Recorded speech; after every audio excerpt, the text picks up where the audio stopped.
සාදරයෙන් පිළිගන්නවා ටෙක් බයි කසන් YouTube channel එකට. ඉතින් මම අද ඔයාලට අලුත් segment එකක් හඳුන්වනවා ටෙක් වීකෙන්ඩ්.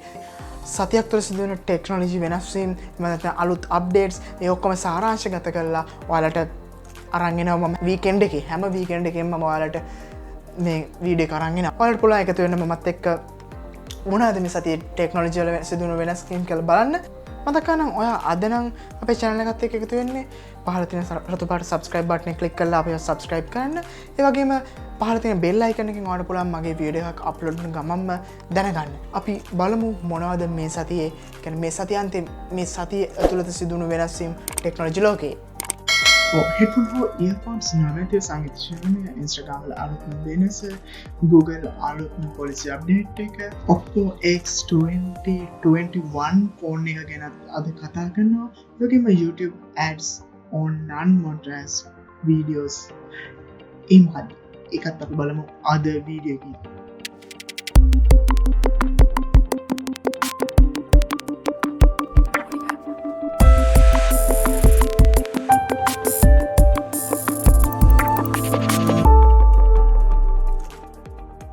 හෙඩ්ෆෝන් හෝ ඉයර්පොඩ්ස් නොමැතිව සංගීත ශ්‍රවණය. ඉතින් මේක ඔයාලට අලුත් අත්දැකීමක් වෙන්නේ නැති. බලමු මොකද්ද මේ හෙඩ්ෆෝන් හෝ ඉයර්පොඩ් නොමැතිව කොහොමද අපි මේ සංගීතය අහන්නේ කියලා. ඊශ්‍රායලයේ නෙවල්ටෝ සිස්ටම් සමාගම විසින් හෙඩ්ෆෝන් ඉයර්බඩ්ස් නොමැතිව ඔබට පමණක් සංගීතය ශ්‍රවණය කළ හැකි උපාංගයක් හඳුන්වලා දීලා තියෙනවා.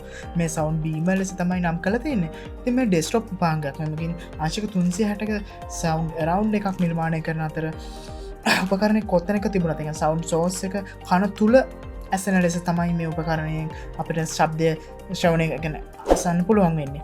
ඔබට ස්ටීරියෝ හෝ ස්පේෂල් 3D ලෙස කැමති මාදලකින් සවුන්ඩ් ගැන ශබ්දය තෝරාගෙන ශ්‍රවණය කරන්න පුළුවන්. ඒ වගේම කන ආවරණීමක් සිදු නොවන නිසා පිටතට කියන ශබ්දයන් කියන පිටත ශබ්දයන් පැහැදිලි වැසෙනවා. ඉතින් ඔබට පුළුවන් ඔබේ කාර්යාලයේදී අන් අයට බාධාවක් නොවී සංගීතයේ රස විඳීමටත් ඒ වගේම වීඩියෝ ගේම්ස් ප්ලේ කිරීමේ ඒ වගේම චිත්‍රපට නැරඹීමේ දක්වා පුළුල් පරාසයකට මෙම සවුන්ඩ් බීමර් ඩිවයිස් එක යොදවා ගන්න පුළුවන්. Instagram වල අලුත්ම වෙනසක් වෙලා තිනවා. ඉතින් අවුරුද්දකට විතර පස්සේ තමයි Instagram වල ඉන්ටර්ෆේස් එකේම අප්ඩේට් වෙන්න අරගෙන තියෙන්නේ. ඉතින් අපි බලමු මොකද්ද මේ Instagram වල තියෙන අලුත්ම පෙනුම, එහෙම නැත්නම් අලුත්ම වෙනස කියලා. Instagram ආයතනයේ වසර ගණනාවකට පසු Instagram home screen එක, ඒ වගේම shop tabs, bottom bar ඒ ඔක්කොම කියන්නේ අලුත්ම ඩිසයින් එකකට අරන් තියෙනවා. ඉතින් shop tab එක හරහා personalized recommendations ඒ වගේම තෝරා ගන්නා ලද content ඊපස්සේ shoppable videos සහ product collection ආදී දැක ගන්න පුළුවන්. ඒ වගේම මීට පෙර bottom bar හරි තිබුණු likes tabs සහ create tabs ආදී ඉහළට ගෙන ගිහිල්ලා තියෙනවා. තාම ගොඩක්ම කට්ටිය මේ අප්ඩේට් එක ඇවිල්ලා නැති වෙනවා. ඉස්සරහදී මේ අප්ඩේට් එක ඔයාලට බලා ගන්න පුළුවන්. ඉතින් ඔන්න Google Drive එහෙම නැත්නම් Google Sheets වලට බලපාන අලුත්ම පොලිසි කියන්නේ ප්‍රතිපත්ති යාලගේ Google ප්‍රතිපත්ති අප්ඩේට් එකක් ගෙනල්ලා තියෙනවා. කියන්නේ ඉස්සරහදී ගොඩක්ම Google ලා ඒ කියන්නේ ස්ට්‍රික් කරනවා. කියන්නේ යාලා Google Drive එකේ වුණත් යාලා දුන්නේ 15GB. ඉතින් මෙන්න මේ දේවල් තවත් අඩු වෙනවා ඉස්සරහට. බලමු අපි මොනවාද මේ Google ලගේ අලුත්ම පොලිසි අප්ඩේට් එක කියලා. consumer account වල බලපාන වැදගත් පොලිසි වෙනස්කම් කීපයක් තමයි Google මේ පාර අරන් ඇවිල්ලා තියෙන්නේ. ඒ අනුව 2021 ජූනි 21 වෙනිදා ඉඳලා Google Doc, ඒ වගේම Sheets, ඒ වගේම Sites සහ තවත් සේවා අපිට Google Drive එකේ දුන්න 50GB වලටම ඇතුළත් වෙනවලු. ඉතින් ඔයාලට පුළුවන් Google සේවා හෝ කියන්නේ වසරක් හෝ ඊට වැඩි ගාණක් නම් ඒවා අක්‍රිය වෙලා තියෙනවා නම් ඒවා Google විසින් අයින් කරනවා. කියන්නේ අන්තර්ගතය මකා දානවා. ඉතින් ගිණුම් අක්‍රිය වුණාට පස්සේ කියන්නේ දැන් මම අපි කිව්ව විදිහට වසර දෙක කාලයක් භාවිත නොකරොත් ගිණුමක් අක්‍රිය වෙනවා. ඉතින් ගිණුමක් අක්‍රිය වුණාට පස්සේ ඔයාලට ඒ ගැන මොන හරි විස්තර දැනගන්න එහෙම නැත්නම් ඒ පිළිබඳව බලාගන්න inactive account manager කියලා අලුත්ම පහසුකමක් Google ඉතින් ඉස්සරහට හඳුන්වා දෙනවා. ඉතින් ඒ වගේම පරිශීලනයට අවශ්‍ය නම් Google One සේවාව මගින් අමතර ස්ටෝරේජ් මිලදී ගන්න පුළුවන්. 100GB අමතර ස්ටෝරේජ් සඳහා මාසික රුපියල් 300ක් වගේ තමයි වැය වෙන්නේ. Spotify මගින් පොඩ්කාස්ට් අසන්නට පහසු වෙලාවක ඇසීම සහ ඔවුන්ගේ ප්‍රියතම එපිසෝඩ් සේව් කිරීම සහ බුක්මාර්ක් ලෙස ලකුණු කිරීම Spotify සමාගම නව අංගයක් ලෙස හඳුන්වලා දීලා තියෙනවා. මේ යුව එපිසෝඩ් ලෙස තමයි නම් කරලා තියෙන්නේ. එමකින් ඕනෑම එපිසෝඩ් එකකින් තනි එපිසෝඩ් එකක් වෙන් කර ගැනීමට ඉඩ පහසුකම් සලසලා දීලා තියෙනවා. ඊට පසුව කියන්නේ ඔයාලට පසුව එපිසෝඩ් එක ඇසීම සඳහා ප්ලේලිස්ට් එකකට ඇඩ් කර ගැනීම හැකියාවත් මෙහිදී ලබා දීලා තියෙනවා.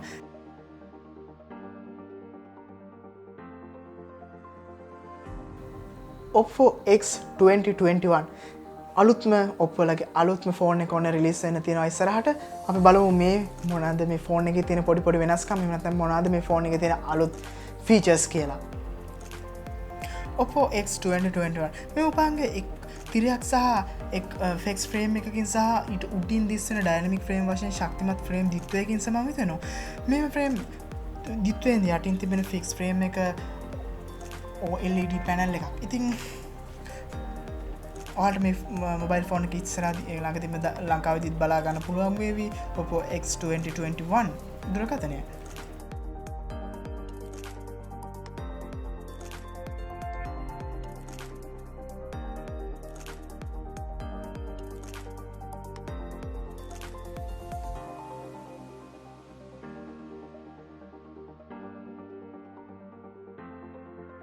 Google Chat සඳහා අලුතින් කන්වර්සේෂන් පින් කිරීම හැකියාව හඳුන්වලා දීලා තිබෙනවා.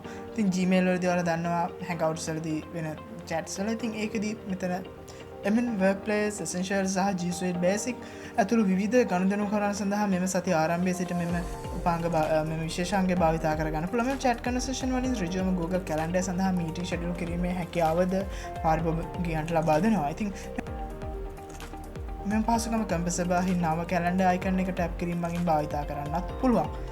Android YouTube ඉතින් YouTube ගැනවල හැමෝම දන්නවනේ. ඉතින් ඔන්න YouTube content creator කෙනෙක්ට YouTube content creator කෙනෙක් නම් ඔයා මෙන්න මේ අලුත්ම YouTube update එක ගැන පොඩ්ඩක් දැනගත්තොත් හොඳයි. බලමු අපි මොකද්ද මේ YouTube අලුත් update එක කියලා. Ads on non-monetized video. ඉතින් ඔයාලට මතක ඇති මම හදිසියෙම වීඩියෝ එකක් ගෙනල්ලා ඒ ගැන කතා කරා මීට කලින් වීඩියෝ එකේ. ඉතින් YouTube partner program එකට කියන්නේ සම්බන්ධ වෙලා නැති අයටත් දැන් ඉස්සරහදී ඇඩ් පෙන්වන්න ගන්නවා. මොකද ඔයාලා වීඩියෝ එකත් අප්ලෝඩ් කරත් ඒ වීඩියෝ වලටත් ඇඩ් පෙන්වනවා. මොකද YouTube ලගේ අලුත්ම පොලිසි එක වෙන්නේ එයාලා ඇඩ්ස් පෙන්වනවා හැම වීඩියෝ එකෙම. හැබැයි ඔයාලට රෙවෙනියු එකක් හම්බෙන්නේ ඔයාලට watch hours 4000ක් ඒ වගේම subscribers 1000ක් complete වුණොත් තමයි. ටෙක් වීකෙන්ඩ් එකත් එක්ක එකතු වෙන ඔයාලා හැමෝටම බොහොමත් ස්තුතියි. මොකද මං හිතනවා ඔයාලා මෙන්න මේ වීඩියෝ එකෙන් යම්කිසි දැනුමක් ගන්නවා කියලා. ඉතින් අපි ලබන සතියේත් ලබන වීකෙන්ඩ් එකෙත් මේ සතිය කියන්නේ මේ සතිය මොනවාද උනේ, සතියේදී මොනවාද වෙන්නේ කියලා ටෙක්නොලොජි අප්ඩේට්ස් එක්ක මම ලබන සතියේදී මේ වගේම වීඩියෝ එකක් ඔයාලට අරන් එන්නම්. ඉතින් අමතක කරන්න එපා මාව subscribe කරන්න. ඒ වගේම bell icon එක press කරලා මගේ අලුත් වීඩියෝ එකක් ආපු ගමන් ඔයාලට දැනගන්න පුළුවන්.